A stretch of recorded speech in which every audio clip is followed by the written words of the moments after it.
Welcome to hell.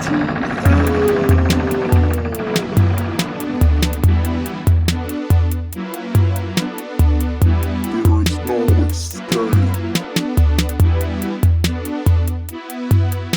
There is no escape. You are in my control now.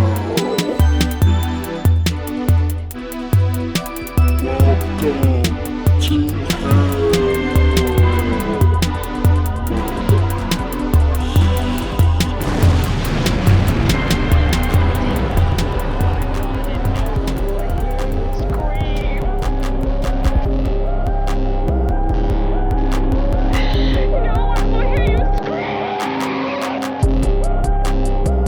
Welcome to hell, everybody, and this is another episode of Let's Talk About Horror with your host, Walterdoom, and I had to bring on some special guests today.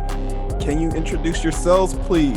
I am, my name is Addamz. I'll go first because Bal's not speaking. I'm a actor and writer and occasionally doing special effects with Apotheosis Productions. All right. I'm Kang. I'm Apotheosis Productions on Instagram, and I'm a writer, director, editor, and cinematographer. And yeah, we make movies in the UK. Me and Jay, and we have our crew. Yeah. I had to bring you guys on today because I was like, you know what? I need some people that are involved with movies, that are doing their thing right now. And you guys are pretty much doing the damn thing. I noticed what you guys been doing on Instagram. Yeah. And I just want to know a couple of things like, what's your background in film? Like, how long have you guys been doing this? I'll go first, Jay.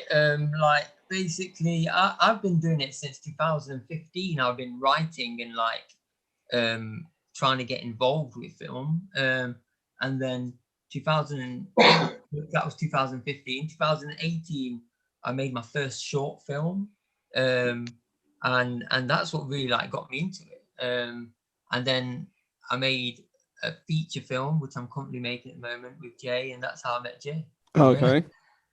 And I think basically the moment I actually got into film really was a point which was one of my family members was in hospital, and I went to see them, and I was like, I was always interested in film. I always wanted to make films and that, but that moment in time made me realize I'd never really been in a hospital before that period in time. Do you know what I mean? And I was I was worried about my family member, and I was thinking I don't want to just go and be forgotten. I want to make films which will stick and people will watch them for ages.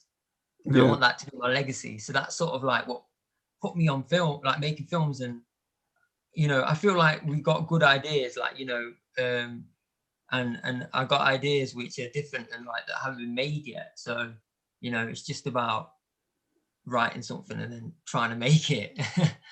All right. What about you, Jay? Mine was kind of a bit of sort of that journey where I started off in music. I grew up around sort of people in the industry, sort of music, and then sort of went behind the scenes of the music. Then I sort of went into production of music, and then from production of music, I sort of went into acting, sort of doing a few short films. And then from acting, I sort of went into writing, and then back to acting, and then sort of writing with special effects now. So it's been kind of that journey sort of back and forth up, and and here we are really. Sort of met Bal a couple of years ago now on sort of the Viking project, Defenders. And here we are. Okay. At this point now. As a matter of fact, can you guys talk about the Viking project for a little bit? Because I know, Bal, you got pictures up on Instagram about the whole experience.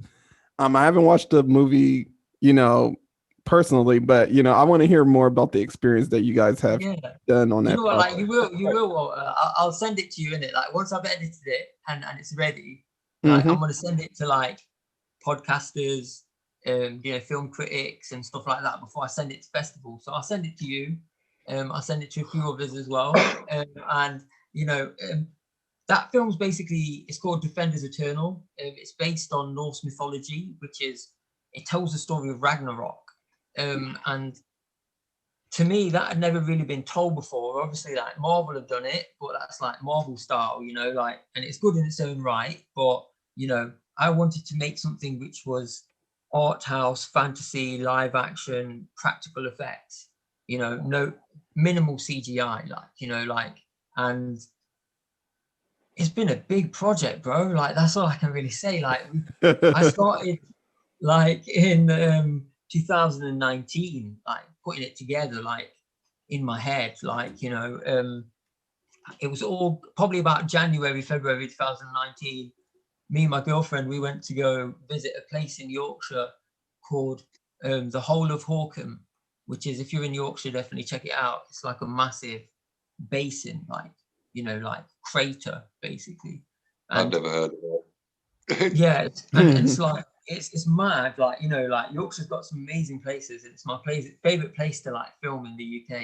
And Defenders Eternal actually tells the story of the 5 main Norse gods: Odin, Thor, Heimdall, Tyr, and Frey, and each of their, like, you know, demise. And it also tells a story, on the other hand, of like Loki and his children and his offspring, like Hel, Fenrir, Jormungandr.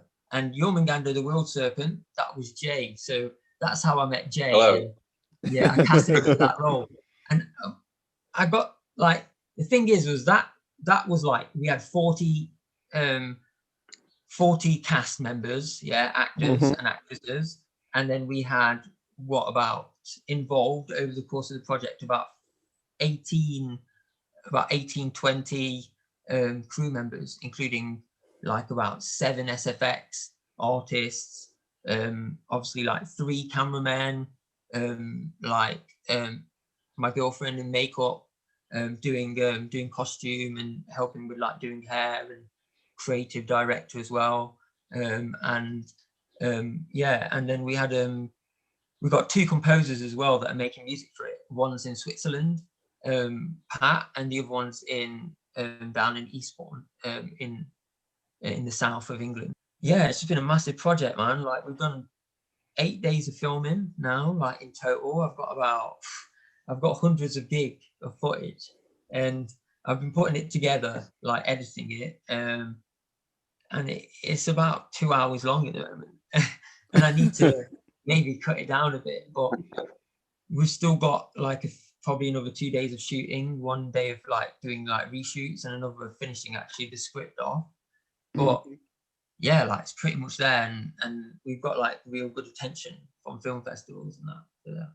Yeah. But it was fun, you know, like, it was a fun experience, and we become like a family of like filmmakers and like actors and makeup artists, cameramen, like whoever. We become like quite close, and like we work with each other more now. And obviously that's the fun of making like indie films, you know. Like, we didn't have a budget, like, you know, like the budget is whatever we could like get together.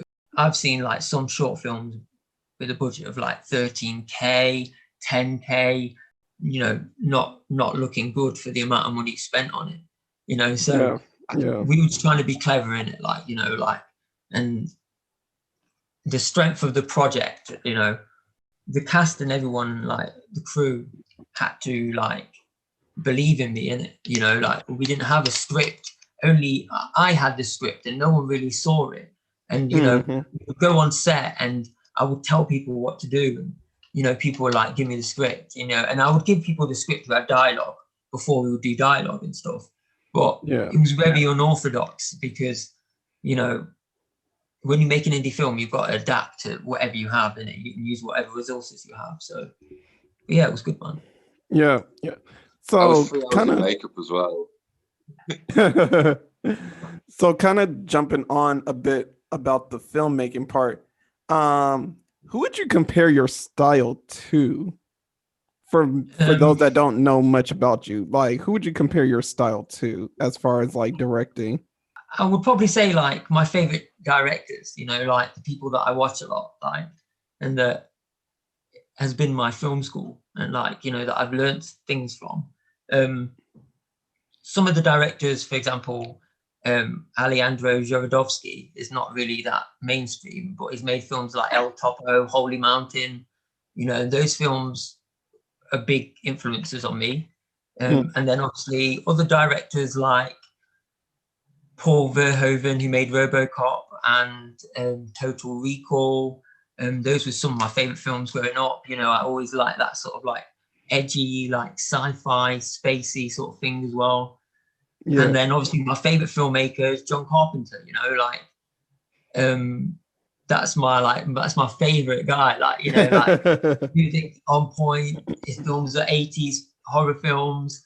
He made The Thing, which is like, to me, the best film ever made. You know, like, you know, and like, he's just a master in it. Like, he made his own music, and yeah, I'd probably say, like, I wouldn't compare myself to them because I'm not on that level, you know, like, but of course, maybe one day, like, you know, I'm trying to learn from watching these people and being like, so that's like what they're doing, and like, you know, trying to put my own spin on it. But Stanley Kubrick as well is a massive influence on me, and like, you know.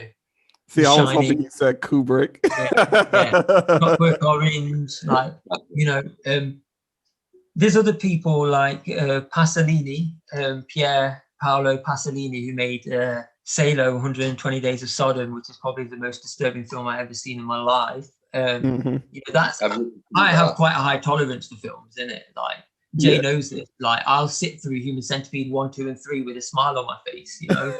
Like, same here. You know, that one, Salo, 120 Days of Sodom, bro. I recommend that to any horror person. Do you know why? Because it looks so real, and it's like, it's disturbing, isn't it? Like, it's really disturbing, like, on a psychological level as well. Like, no one's got to that stage. Let's talk about Mother Mortis for a minute. For a lot of us that don't know about it, what can you tell us about it? Like, what is it about? What's the theme of it?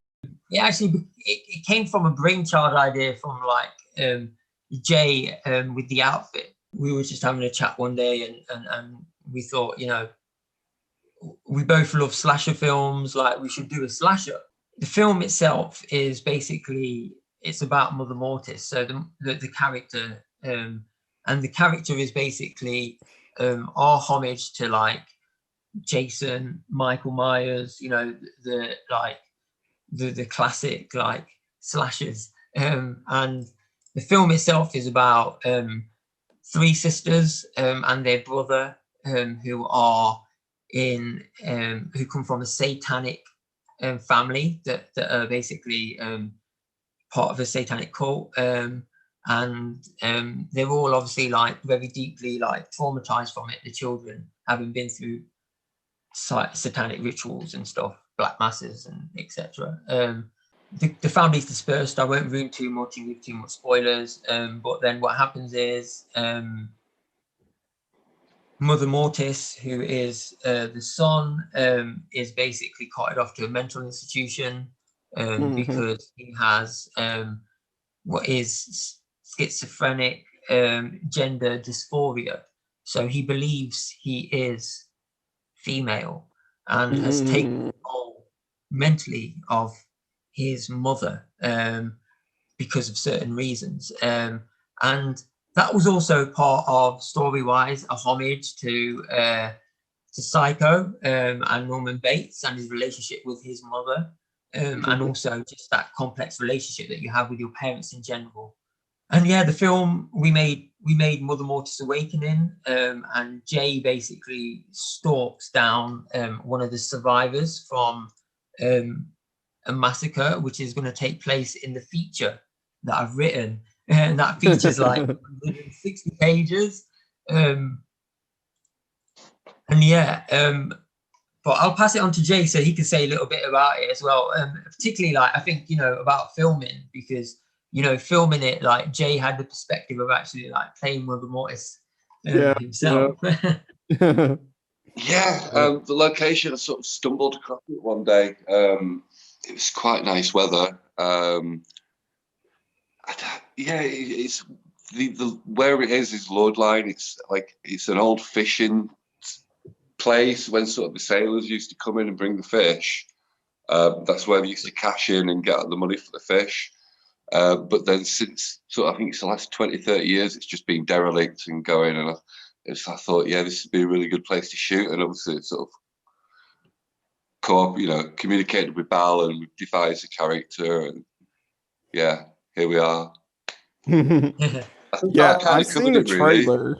I seen the trailer, and I noticed like the location you guys are shooting at looks very Saw-like.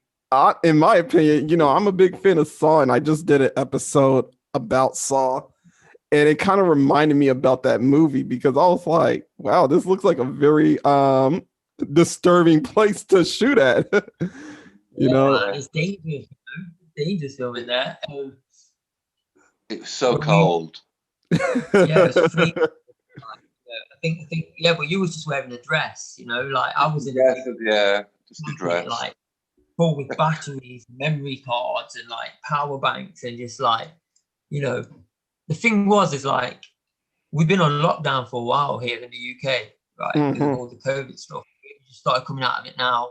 People have been filming for quite a while and stuff, and we filmed some of Defenders during the last lockdown, during one of the first lockdowns last year. And now we film Mother Mortis like about 2 months ago in March. But yeah, man, it's basically it's a retro slasher, and we're gonna have a high body count, and I'm going for the highest body count we can get in a slasher film. Basically. Nice, I love it. Hey, I'm a big fan of slasher films. I love the body counts. I love like how it's like if you could get a lot of people just hacked off in a movie, I'm all for it.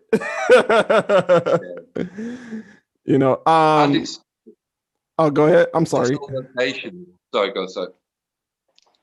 Oh no, I was gonna say,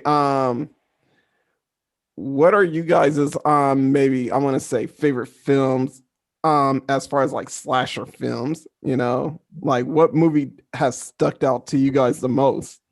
You go first, Jay. You go first. I'm a big fan of the Halloween sort of franchise. A little bit sketchy in between. Freddy as well, Nightmare on Elm Street. That's I also just like ones that sort of stay in your brain, psychological. It's not so much sort of slasher, but The Brood, David Cronenberg from the 80s, from the book. That's kind of, I've not watched that since I was about 7. I won't watch it again, sort of with the licking of the babies with no umbilical cords or anything. It's just, yeah, even though I do makeup and special effects, I still won't watch it. So it stayed with me. Yeah. I think like, do you know what it is? Like The Brood is great, like, but I think like now it's so hard to like push the envelope and go out of the boundaries because everyone's done everything. Everyone's done everything. So it's like you have to be like really different and unique. But I don't know, slasher films. My favorite is Jason, man. Like, Friday, cut man's up. He don't talk nothing. Like he's not. Like his background, like plot, character and stuff is good. Like, and obviously everyone says he's a rip-off of Michael Myers and stuff, but at the end of the day, like he's made like, I don't know, like 10 films. Like he's got his own like thing going on. And also I like Candyman, the original Candyman. Like, you know, like that scared me as a kid, like those two were the ones that scared me. And then recently, which ones I've liked is, since you was talking about a high body count, Hatchet 3 and, Hatchet 1, 2 and 4. Like, Hatchet's a very low-key movie. I've seen Hatchet 3. I've not seen the others yet. But when I watched that, I was like, Danielle Harris is really good as a final girl. And also Victor Crowley. I think Kane Hodder plays Victor Crowley. Yep. Kills it. And that's a big like inspiration for me as well. Like making Mother Mortis. Like you're gonna see like I'm trying to like make that like on much smaller budget. You know, so yeah, those I say probably are like my favorite. Like, I can't think of any more. I do have a particular fondness for like Cannibal Holocaust, Cannibal Ferox, all the cannibal films where like researchers go into the jungle. Like if you ever catch me like just chilling, I'm usually watching like a cannibal related film. That's, you know, just my thing. That is dope. All right, so let's talk about Mother Mortis a little bit more. So right now it is touring the festival circuit. Can you guys give us a little bit of information about that, you know? Yeah, it's been good. Like we've done, like, me and Jay have had a plan of like which festivals we're going to send it to, and we've stuck with the plan, and it's gone pretty good so far. Like, you know, within 2 months of making it, we got into like 9 festivals. We're finalists in 2, which is one in Rotterdam and one in Paris, yeah, we're waiting for like to hear from the big ones in America, like, you know, Telluride, Horror Show, Atlanta, Chicago, and Screamfest, and some of those ones. Also, like, we're going to send it to like places. I've sent it to places like Grimfest in the UK, and I'm going to send it to Fright Fest as well in the UK. And we're just hitting up horror festivals, but I'm also hitting up what I found like my like main market, which is like Europe, and you know, it's like becoming more and more like touching different places. Like just got into a festival today, which was like in Brazil, and obviously like that's quite a big one as well. So it's going good, man. Like it's going better than I would have expected. You know, like the way I see it is like I said to Jay, is like I want to try to get into like about 20 festivals, I said to him at the start. Yes. And I was like, I don't know if that's realistic or not, but you know, we're nearly halfway there now. We've got into 10, we've got into 10 festivals.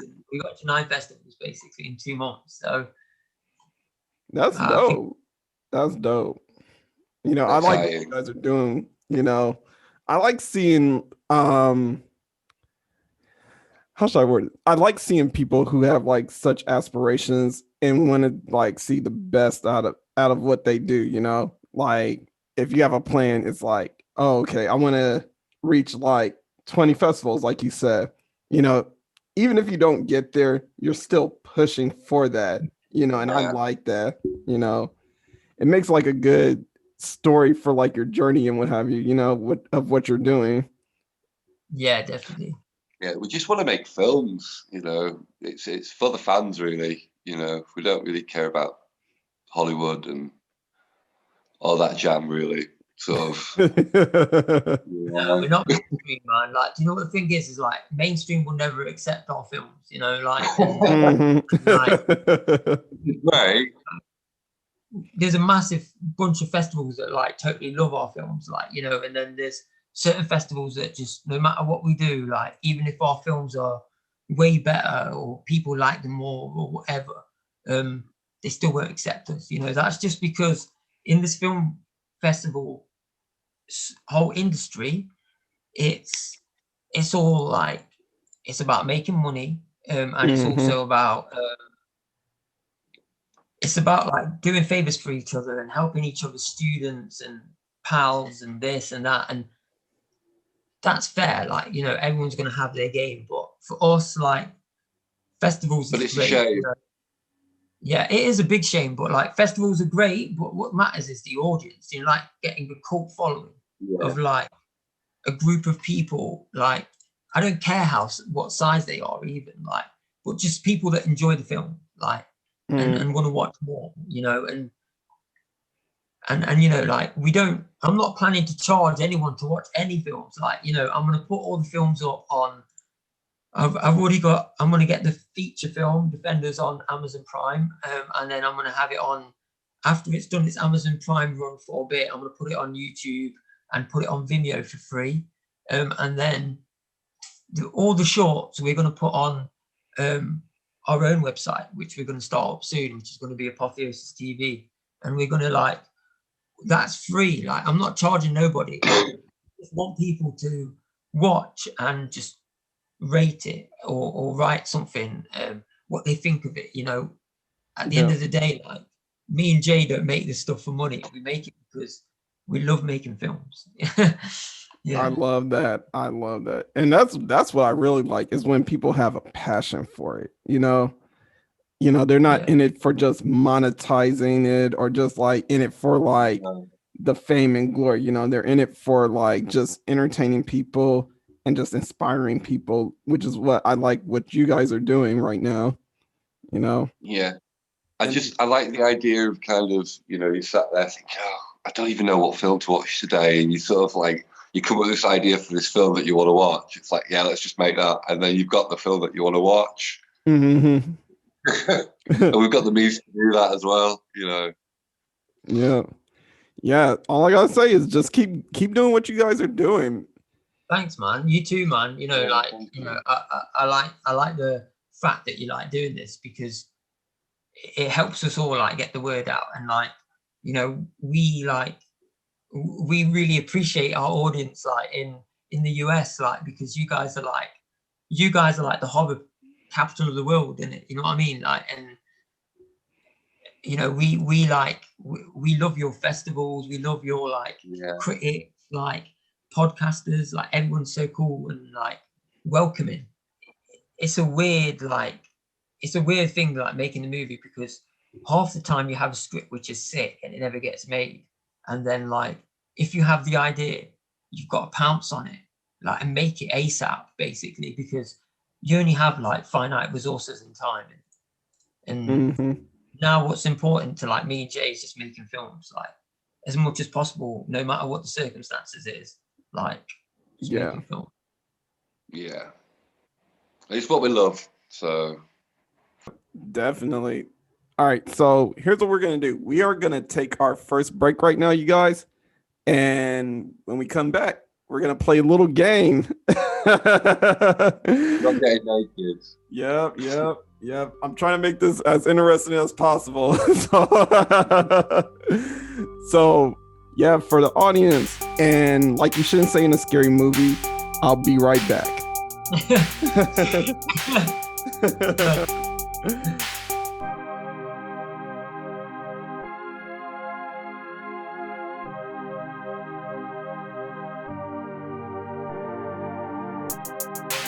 All right, and we are back, you guys, and I am back with Jay and Bal, and right now we are going to jump into a game of this or that, and I'm pretty sure a lot of you people out there, you guys know about the game. Pretty much, I played this on my Halloween episode with my girls, Dimey Horror and Megan's World, and pretty much what happens is I'm going to give a subject or a type of like a this or that scenario where like maybe it's like a, hey, do you prefer Rice Krispies or do you prefer granola bars type thing.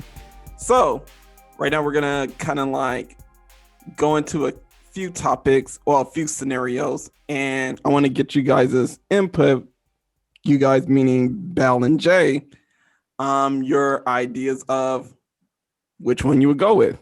All right, so first one, original or remake movies? Original. I'd say original all day long. Yeah. Original. Yeah. Do you have a reason why? Just with remake, I mean, with remake, you're sort of living up to expectations of the original. So, you know, original definitely every time. All right. I don't know, like, I just think the original is always like just better. Like, you know, like it's just they just do it better. Like older films do it better. So it's like the remake. There's usually no need. Like they should just spend those resources on making something new. Like, you know, like unless it's meaningful, like it's a continuation of story or proper sequel or prequel, you know, like, then it's fine. But otherwise, just stick to the original. Yeah. Now here's one that I kind of asked on Instagram. This was dealing with movie professions. So if you were to make a horror movie in any era, well, out of these two eras, I should say, which one do you want to make a movie in? Do you want to do it in the 70s or the 80s? 80s. 80s is my favorite, and I was born in 1989. So I think I'd want to do that 80s thing. Yeah, it's just got that style, like that vintage like style. Yeah, 80s, but with the fashion of the 70s. Yeah. So, like I mentioned on Instagram, I did a poll talking about this.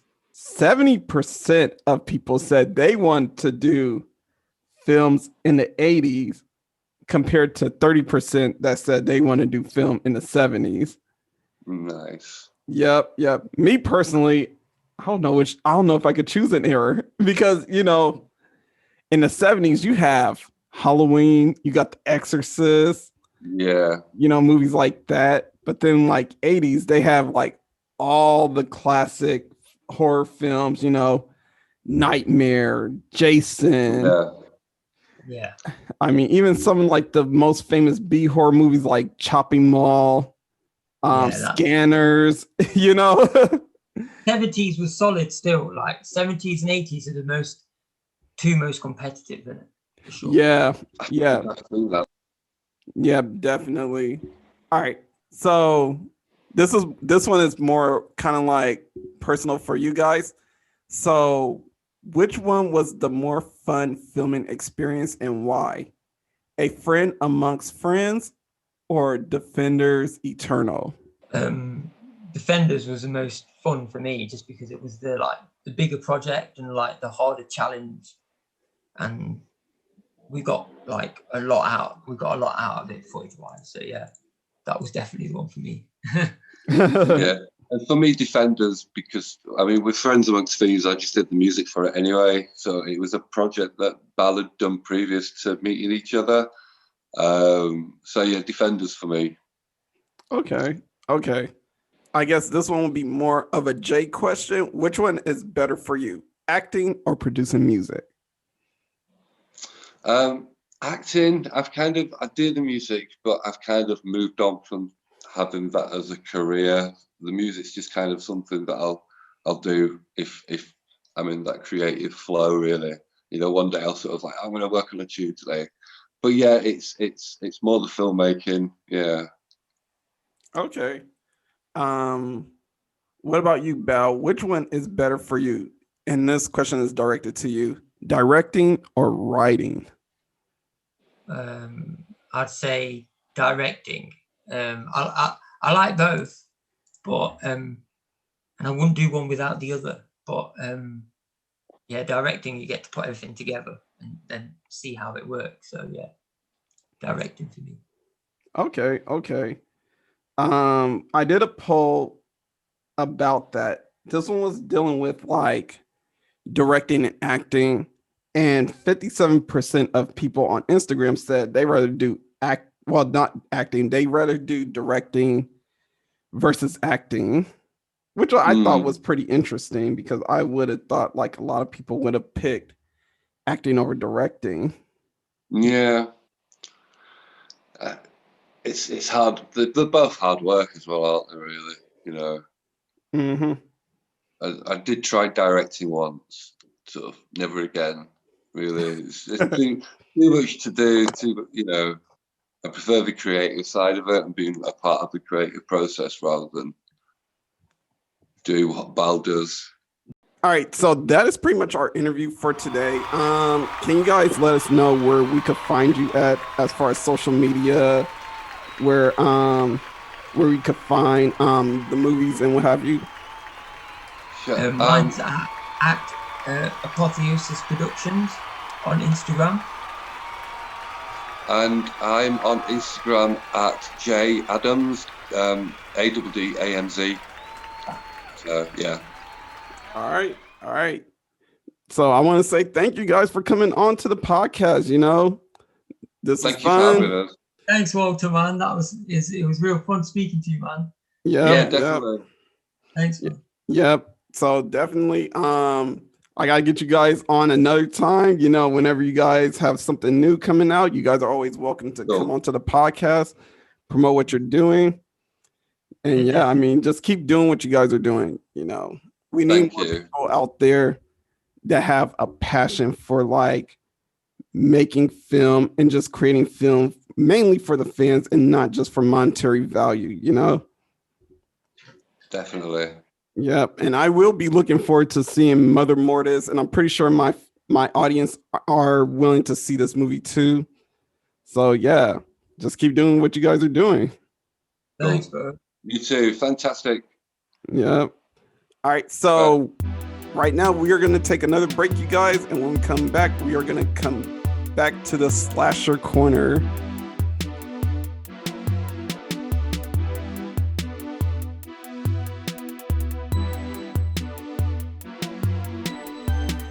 And we are back, Team Doom. And right now I would like to bring to you guys the slasher corner. So here's our slasher movie of the week. We are going to put Child's Play 3, the third installment of the Child's Play series, starring Brad Dourif. Obviously, if any of you guys have watched any of the Chucky movies, you guys know what this one is about. I'm just suggesting this one because this is a very entertaining film. I watched it recently. It takes place 8 years after the events from the second film with Andy, so they got a totally different character. And I kind of always wonder why, like, in this installment, they kind of went with an older Andy instead of sticking with Alex Vincent. You know, I just find it very interesting that they wanted to go a different direction. I would say, like, this is probably the start of comedic Chucky in a way. Because he's a little funny in this one. Not quite like in the other films. But he does scare the shit out of somebody who ends up having a heart attack on him. And I really do find that scene very hilarious. But other than that, I mean, yeah, you guys should check it out. It's on Netflix.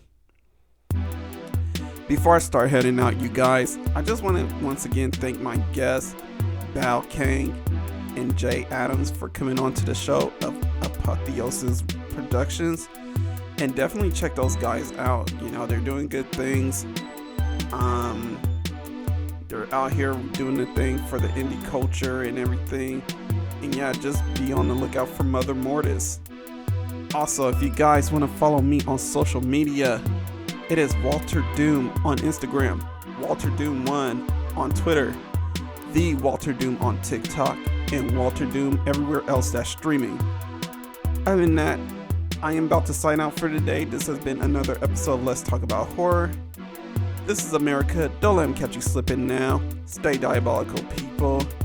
And I'd like to thank each and every one of you before we head out for listening to the podcast. For those that listen all the way to the end, you guys are what make this podcast possible.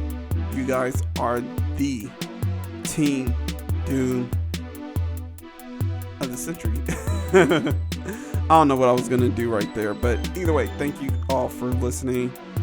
This is America. Don't let them catch you slipping now. Peace.